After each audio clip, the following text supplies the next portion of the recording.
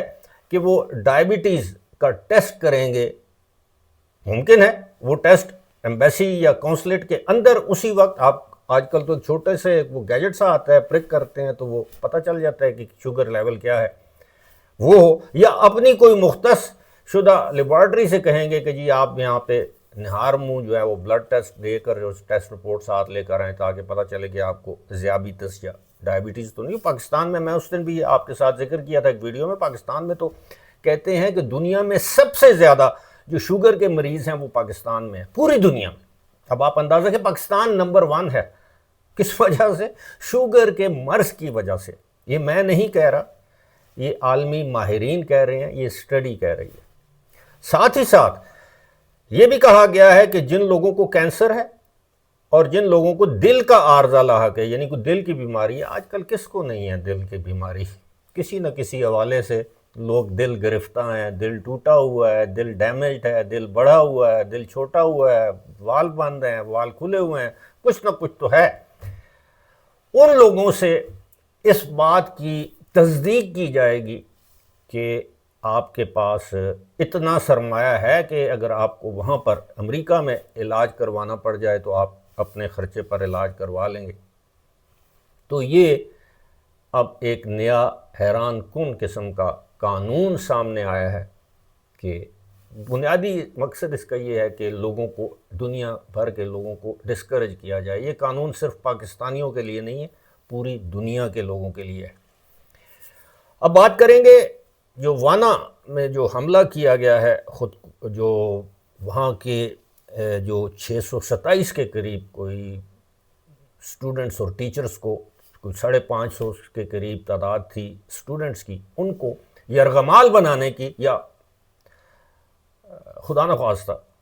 ان کو قتل کرنے کی، بالکل اسی طرح جس طرح آرمی پبلک سکول پشاور میں کیا گیا تھا۔ اور یہ بھی دیکھیں کہ یہ ہمارے سیکیورٹی فورسز کا کمال ہے کہ انہوں نے اپنی جان پر کھیل کر 2 ہمارے سیکیورٹی فورسز کے اہلکار شہید ہوئے، لیکن تمام کے تمام جو وہاں پر طلبہ تھے یا اساتذہ تھے یا دیگر سٹاف کے جو لوگ تھے، ان کو بحفاظت، کسی کو خراش تک نہیں آئی، ان کو باہر نکلا۔ یہ بہت بڑی بات ہے، اور میں نے اس دن بھی کہا تھا کہ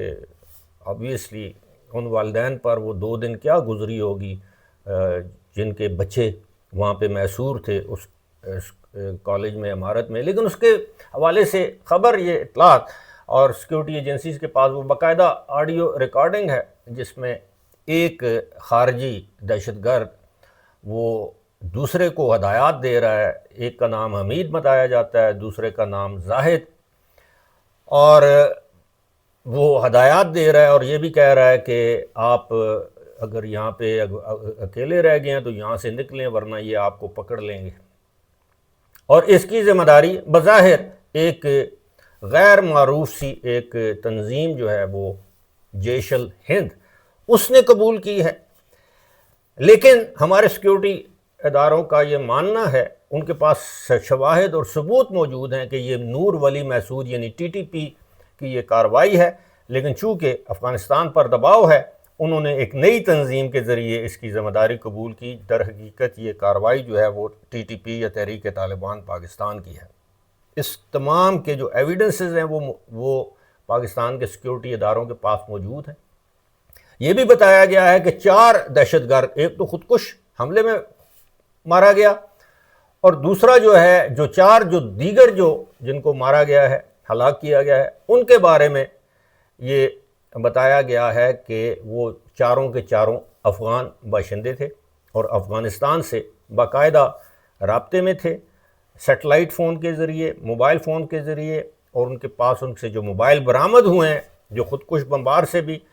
اس میں سیٹلائٹ نمبر بھی ہیں اور اس میں موبائل نمبر بھی ہیں جو تمام کے تمام افغانستان کے ہیں۔ تو یوں اس صورتحال کے پیش نظر اگر آنے والے دنوں میں پاکستان کو ابھی تک ترکی اور قطر نے روکا ہوا ہے، اور کہا یہ جاتا ہے کہ ایران نے بھی پاکستان سے تحمل کی درخواست کی ہے، لیکن اگر یہ ثابت ہو چکا ہے تو آنے والے دنوں میں ظاہر ہے ایک دم سے تو کارروائی پاکستان نہیں کرے گا، پاکستان وہاں پہ افغان شہریوں کے خلاف کارروائی تو نہیں کرے گا، لیکن جب پاکستان کے پاس مصدقہ معلومات آ جائیں گی ان ٹھکانوں کی، ان ٹریننگ کیمپس کی کہ جہاں سے ان کی تشکیلیں ہوئی اور جہاں سے ان کو روانہ کیا گیا، تو یقیناً پاکستان سرجیکل اسٹرائک کرے گا۔ فی الحال اسی کے ساتھ مجھے دیجیے اجازت، خدا حافظ۔